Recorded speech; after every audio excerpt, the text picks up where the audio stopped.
फरमाया आयशा वादा करो मुझ पर नया कफन नहीं डालोगी। आयशा ये कपड़ा जो तूने कफन के लिए मंगाया मदीने की किसी बेवा को दे देना, सर पे डाल के पर्दा कर लेगी। आयशा किसी यतीम को दे देना, वो अपना कुर्ता बना लेगा, वो गरीब अपना नंग ढक लेगा। मुझे नए कफन की कोई जरूरत नहीं। अल्लाह के यहाँ कफन नहीं देखे जाते, उसके यहाँ तो अमाल देखे जाते हैं। को लिख भेजा अबू बकर के यहाँ इससे कम आटे में गुजारा हो सकता है, इतना आटा कम कर दिया जाए।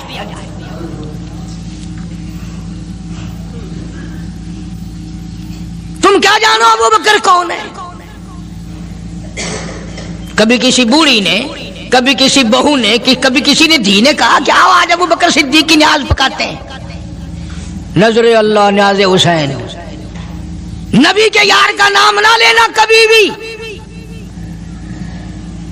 इमामुल अंबिया महबूब किबरिया हजरत मोहम्मद मुस्तफा सल्लल्लाहु ताला अलैहि वसल्लम ने फरमा दिया, ओ लोगों, उम्मत के तमाम लोगों का मैंने एहसानात का बदला चुका दिया, सबके कर्जे चुका दिए, सबके लेने देने मैंने बराबर कर दिए। पर ओ मेरे अल्लाह, अबू बकर के एहसानात का बदला तू दे सकता है, मैं नहीं दे सकता।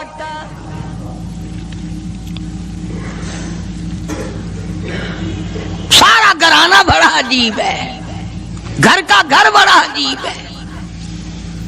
हिजरत फरमाकर तशरीफ ले गए नबी करीम सबका जो सल्लल्लाहु अलैहि वसल्लम की ज़ात अक़दस के साथ तशरीफ ले गए। सिद्दीक़ अकबर का वालिद जिंदा है, अबू कुहाफा बूढ़ा है, आंखों से नाबीना है, अभी ईमान नहीं लाया हिजरत वाली रात तक, बाद में लाया है। लाठी के सहारे घर आया, पता तो चल गया ना कि रात चला गया नबी के साथ मेरा बेटा। और आके पोतियों को कहने लगा, क्यों अस्मा जी दादा जान, मेरा तो अपना ख्याल ये है कोई टेडी, कोई पैसा, कोई कपड़ा, कोई गल्ला तुम्हारे लिए नहीं छोड़ के गया होगा। बावजूद काफिर होते हुए उस वक्त तक अबू बकर का वालिद मुसलमान नहीं, लेकिन जानता है कि मेरे बेटे को नबी की इतनी मोहब्बत है, वो इतना कुर्बान है, वो इतना परवाना है और इस कदर जानिसार है, कोई शय घर में नहीं छोड़ के गया होगा। सैयदा अस्मा रज़ी अल्लाह ताला अन्हा, छोटी सी बच्ची है सिद्दीक़ अकबर की, कहती है कि मैंने एक हीला बनाया। हमारे यहाँ दीवार में एक आला सा मेरे वालिद ने बना रखा था, उसमें पैसे रखते थे, तो मैंने वहां ये मिट्टी के टूटे हुए बर्तनों के ठिप्पर डाल दिए और ऊपर कपड़ा डाल दिया। और मैंने अपने दादा से कहा, नहीं दादा जान, अब के तो अब्बा जी ने हद कर दी, बहुत सारा माल हमारे लिए छोड़ के गए हैं।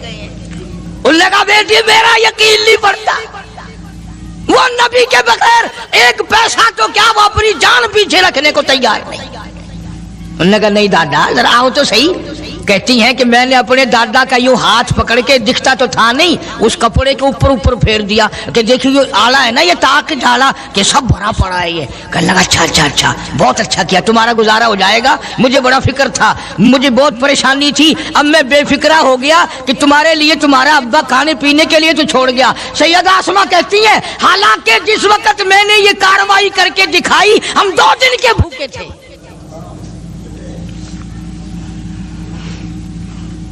हजारों रुपया जितना भी माल था घर में, जब नबी के साथ गए सारा पल्ले बांध के ले गए,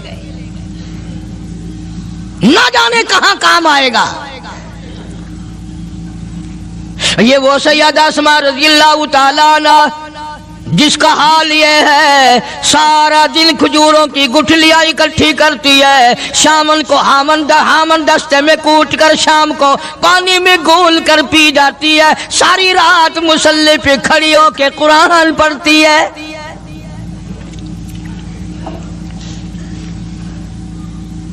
अजीब किस्म का घराना है सिद्दीक़ अकबर रज़ियल्लाहु ताला अन्हु का। गुर्बत नहीं थी, सारे का सारा कुर्बान करके गुर्बत बना दी। नहीं देखा आल को, नहीं देखा माल को, नहीं देखा अपनी जान को, सब कुछ कुर्बान कर दिया।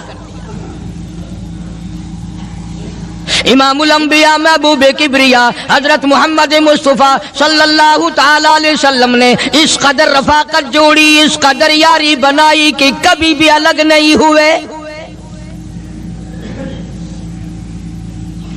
آج تم قرآن پڑھتے ہو، قاری حنیف قرآن پڑھتا ہے، کیا اثر ہوگا کسی پہ؟ جناب ابو بکر صدیق رضی اللہ تعالیٰ عنہ مکہ مکرمہ میں نماز کی نیت باندھ کر قرآن کریم کی تلاوت کرتے ہیں۔ علماء نے لکھا ہے کہ پہاڑ بھی ہلنے لگ جاتے تھے، اور کافروں نے نبی پاک سب کہہ دو صلی اللہ علیہ وسلم سے شکایت کی کہ اپنے ابو بکر کو کہو یہ رات کو قرآن زور سے نہ پڑھے، ہمارے بیوی بچوں پہ اثر ہوتا ہے، ہمارے بچے مسلمان بننے کے لیے تیار ہو جاتے ہیں، ہماری عورتیں قرآن سن کر کفر چھوڑ کر مسلمان بننے کو تیار ہو جاتی ہیں، ابو بکر سے کہو یہ آہستہ قرآن پڑھا کرے۔ یعنی اس کی زبان میں اس قدر تاثیر تھی اور اس قدر اللہ تبارک و تعالیٰ نے خوف رکھا تھا، جو صدیق کی زبان سے قرآن سنتا تھا مسلمان بننے کے لیے تیار ہو جاتا تھا۔ آج ہم قرآن پڑھیں، حدیث پڑھیں، کچھ بھی پڑھیں، اثر نہیں ہوتا۔ کیسے ہو؟ ہمارے یہاں دلوں میں جگہ ہو جبھی تو بات بنے۔ اس لیے قرآن کریم کہتا کلا بل ران علی قلوبہم ما کانوا یکسبون،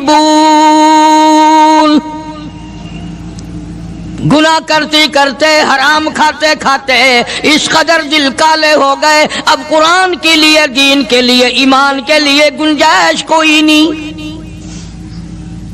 اندر گنجائش ختم ہو گئی، سارا دل بھر گیا۔ فرمایا کلا انہم عن ربہم یومئذ لمحجوبون، ہرگز ایسا نہیں جو لوگوں کا خیال ہے، دین ان کے خیالات پہ نہیں چل سکتا۔ جناب ابو بکر صدیق رضی اللہ تعالیٰ عنہ بیمار ہیں، آخری وقت قریب ہے، اللہ اللہ۔ سیدہ عائشہ صدیقہ رضی اللہ تعالیٰ عنہ کے ہاتھ میں نیا کپڑا دیکھا، بیٹی کے ہاتھ میں نیا کپڑا دیکھا، صدیق اکبر رضی اللہ تعالیٰ عنہ نے فرمایا بیٹی یہ کپڑا کیسا ہے؟ عرض کی ابا جان کفن کے ارادے سے منگوا لیا ہے، نہ جانے کس وقت ضرورت پڑ جائے گی، مجھے خطرہ ہے، اندیشہ ہے، آپ کا آخری وقت ہے، میں نے کفن کے لیے کپڑا منگا لیا ہے۔ اللہ اکبر۔ ناراض ہوئے، فرمایا عائشہ وعدہ کرو مجھ پر نیا کفن نہیں ڈالو گی۔ عائشہ یہ کپڑا جو تو نے کفن کے لیے منگایا مدینے کی کسی بیوہ کو دے دینا، سر پہ ڈال کے پردہ کر لے گی۔ عائشہ کسی یتیم کو دے دینا، وہ اپنا کرتا بنا لے گا، وہ غریب اپنا ننگ ڈھک لے گا، مجھے نئے کفن کی کوئی ضرورت نہیں۔ اللہ کے یہاں کفن نہیں دیکھے جاتے، اس کے یہاں تو اعمال دیکھے جاتے ہیں۔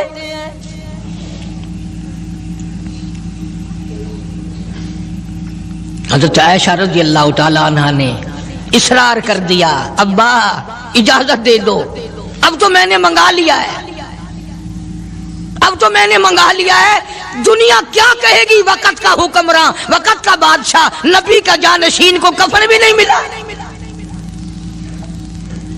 پھر دوسرا رخ اختیار کیا ہے صدیق اکبر سب کہہ دو رضی اللہ تعالیٰ عنہ۔ فرمایا عائشہ او میری بیٹی، نبی کریم صلی اللہ تعالی علیہ وسلم کا آخری وقت تیری گود میں آیا، تیرے سامنے آیا، تو نے آقا مدنی صلی اللہ علیہ وسلم کا آخری وقت دیکھا۔ حضرت عائشہ رونے لگی، ہاں میں نے دیکھا، سب کچھ مجھے معلوم ہے، پر عائشہ شہنشاہ کائنات کا کفن بتا۔ اس مدنی کریم صلی اللہ علیہ وسلم کا، دو جہان کے بادشاہ کا، یتیموں کے وارث کا، بیواؤں کے سہارے کا، دو جہان کے سردار، دو جہان کی رحمت حضرت محمد کریم صلی اللہ علیہ وسلم کا کفن بتا۔ حضرت عائشہ رونے لگی، عرض کی ابا جان جن کپڑوں میں سرکار اس دنیا سے تشریف لے گئے ان کپڑوں میں 12 پیوند تھے، 12 ٹاکیاں تھی۔ فرمایا عائشہ پھر تیرا کیا خیال ہے، میرا محبوب ٹاکیوں میں گیا ہو میں نئے پہن کے جاؤں؟ جن کپڑوں میں میری وفات ہو یہی میرے کفن میں استعمال کرنا، یہی کپڑے مجھے کفن میں دے دینا جو میرے جسم پہ ہیں، اس لیے کہ جب میں اپنے آقا سے ملوں گا تو شرمندگی نہ ہو۔ اور آج ذہن یہ ہے کہ میت کے کپڑے کو ہاتھ بھی نہ لگانا، پہننا تو درکنار، ہاتھ لگانے کو تیار نہیں، گھر میں رکھنے کو تیار نہیں، یوں لکڑی سے اٹھا کر پرے پرے پھینکتے ہیں، آگ لگاتے ہیں، نہلانے والے کو دے دیتے ہیں، وہ بھی نہیں پہنتا، یوں ہی گلیوں میں نالیوں میں پھینک جاتا ہے۔ نہ تیرا باپ مرا، جب تجھے نفرت ہے کپڑوں سے، مردہ نوانے والے کا وہ ماما لگتا ہے، وہ کیوں پہنے؟ عرض کرنے کا مقصد یہ کہ ان حضرات کی زندگی تو دیکھو، اور وفات شریف سے پہلے 2.5 برس جو وظیفہ لیا، جو تنخواہ لی سرکاری خزانے سے، خیبر کی زمین بیچ کر صدیق اکبر رضی اللہ تعالیٰ عنہ نے 2.5 برس کی تنخواہ کا حساب کر کے وہ ساری تنخواہ جو لی تھی بیت المال میں واپس داخل کر کے پھر دنیا سے رخصت ہوئے۔ جو تنخواہ لی تھی 2-2.5 سال میں وہ ساری کی ساری واپس کر دی جناب ابو بکر صدیق رضی اللہ تعالیٰ عنہ نے، کہ میں مسلمانوں کا پیسہ کھا کے نہیں مرنا چاہتا، چاہے تنخواہ کے طور پر تھا، کل قیامت میں میرے لیے رکاوٹ نہ بن جائے۔ آج مجھے اور آپ کو تو یہ تلاش بھی نہیں کہ اپنا حلال کے پیسوں سے کفن تو بنا کے رکھ لیں۔ ایئر کنڈیشن کا ہر وقت ذکر ہے، گھر میں ہونا چاہیے، فریج ہونا چاہیے، پنکھے ہونے چاہیے، یہ ہونا چاہیے، کار ہونی چاہیے، موٹر ہونی چاہیے، یہ ہونا چاہیے، اور کبھی گھر میں یہ ذکر بھی ہوا کہ حلال کا کفن بھی ہونا چاہیے۔ وہ کدھر سے آئے گا؟ اس کے لیے کون انتظام کرے گا؟ کون ہم نے گھر میں پیدا کر رکھا ہے جو اس وقت یہ بات دیکھ کر کفن لائے گا؟ اس لیے قرآن کریم نے اعلان کر دیا، لوگوں اپنا سب کچھ پاک صاف بن کے دنیا سے جاؤ، اپنا بدن بھی پاک ہو، عمل بھی پاک ہو، پیٹ بھی پاک ہو، کفن بھی پاک ہو۔ ان ساری میں وہ بات کرتا ہوں جس سے نہ دیوبندی بچے، نہ بریلوی بچے، نہ شیعہ بچے، نہ سنی بچے۔ موت کا جھٹکا تو سب کو لگنا ہے نا، اور ایسا لگتا ہے لاکھوں برس تک منہ کڑوا رہتا ہے۔ جناب صدیق اکبر رضی اللہ تعالیٰ عنہ نے وہ تنخواہ جو لی تھی ساری زندگی میں وہ بھی بیت المال میں واپس کر دی، اور تمام کے تمام لوگوں کے حقوق چکا دیے۔ باقی جو بات رہی وہ سیدھی کمتر مرحوم کہتا ہے، اجاں صدیق دا اسلام تے قرضہ بقایا ہے، اجاں صدیق دا اسلام تے قرضہ بقایا ہے، جتا جس دے ہاتھوں اس آخری زمین دسایا ہے، وصولی دا نہ چنتا نہ لکھوایا صحابہ نے، مدنی کریم صلی اللہ تعالی علیہ وسلم کے جانثار، نبی کا یار، نبی کا وفادار، ہر وقت کا ساتھی، اسی غم میں رہتا ہے۔ اور وصیت کی کہ مجھے غسل دینا، میرے انہی کپڑوں میں دفن کرنا، اور فرمایا میرا جنازہ اٹھا کر حجرے مبارک کے سامنے لے جانا، حجرے عائشہ کے سامنے لے جانا، توجہ کرنا، نیند نہ کرو۔ اور یوں فرمایا نبی پاک صلی اللہ علیہ وسلم کی جہاں قبر شریف ہے، حضور کا حجرہ ہے، روضہ ہے، دروازے پہ کھڑے ہو کر آواز لگانا، کالی کملی والے صدیق آ گیا ہے۔ فرمایا اگر اجازت ہو تو اندر دفن کرنا، اور اگر اجازت نہ ہو تو جنت البقیع میں لے جانا۔ उलमा कहते हैं कि जब मैयत को जाकर के रोज़े अक़दस सल्लल्लाहु अलैहि वसल्लम के सामने रखा और आवाज लगाई तो दरवाजा खुद ब खुद खुल गया और आवाज आई, देर न करो, महबूब को महबूब से मिला दो।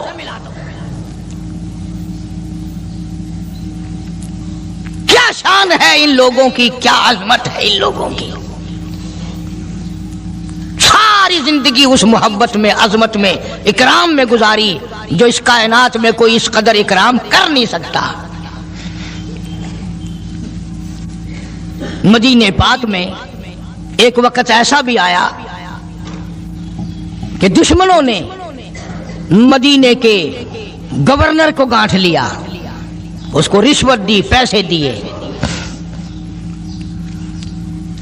और कहा कि हमें इजाजत होनी चाहिए, हम रोज़े अक़दस को खोदकर अबू बकर सिद्दीक और फारूक आजम की लाशें निकालना चाहते हैं यहां से।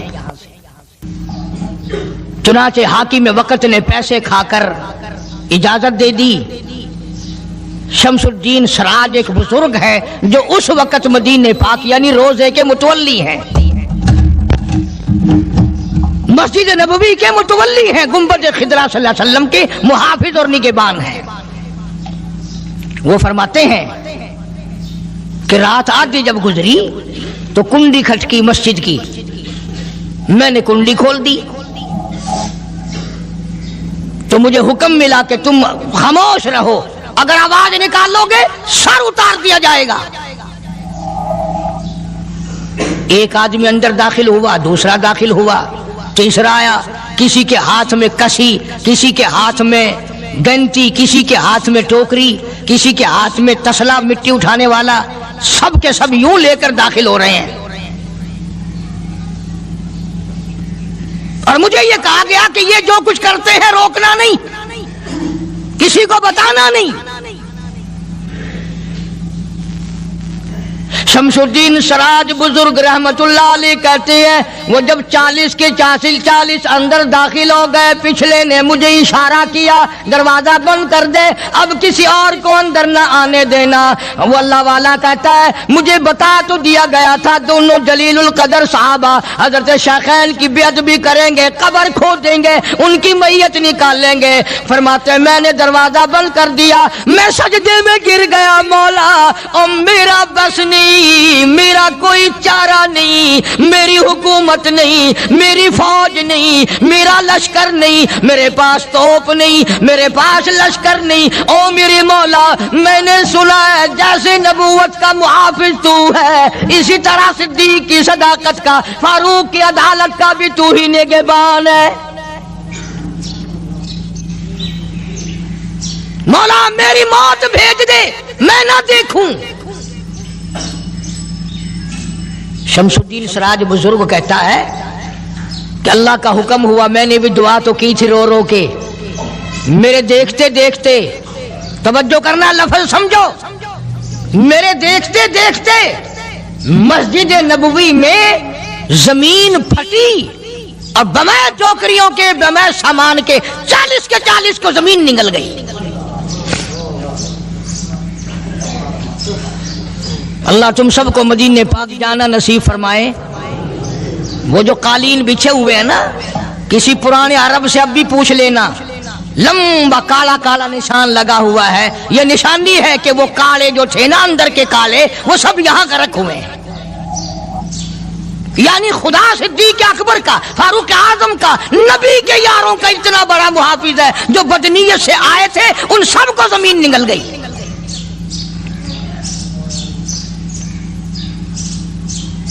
एक अल्लाह वाला कहता है कि मैंने मदीने पाक में हाजिरी दी और हुजूर करीम सल्लल्लाहु अलैहि वसल्लम के रोज़े अक़दस पे सलाम पढ़ा और मैं सिद्दीक के अकबर के मौजा शरीफ के सामने खड़ा होकर सलाम अर्ज कर रहा था, पढ़ रहा था। मैं जब वापस हटने लगा तो एक आदमी मुझे कहने लगा आप कहां से आए हैं? उसने बताया कि मैं फलां जगह से आया हूं। कि आप बड़े नेक आदमी मालूम होते हैं, बड़ा अच्छा सलाम पढ़ रहे थे, तारीफ अच्छी कर रहे थे, मेरे यहां खाना खाने चलो। अल्लाह वाला कहता है कि मैं उसकी बातों में आ गया कि चल भाई मदीने का आदमी है, مدینے کا آدمی ہے، دعوت کر رہا ہے، انکار کروں تو سنت کے خلاف. انہوں نے کہا چل بھائی. لے گیا اور وہاں جا کر ایک مکان میں اس اللہ والے کو بند کر کے کوٹڑی میں اس کو زنجیروں میں باندھ کر اس کی زبان کاٹ دی. تو نے صدیق کی اتنی تعریف کیوں کی؟ اور پھر چھوڑ دیا کہ جا صدیق سے ٹھیک کرا کے دکھا. وہ پھر مسجد نبوی میں آیا.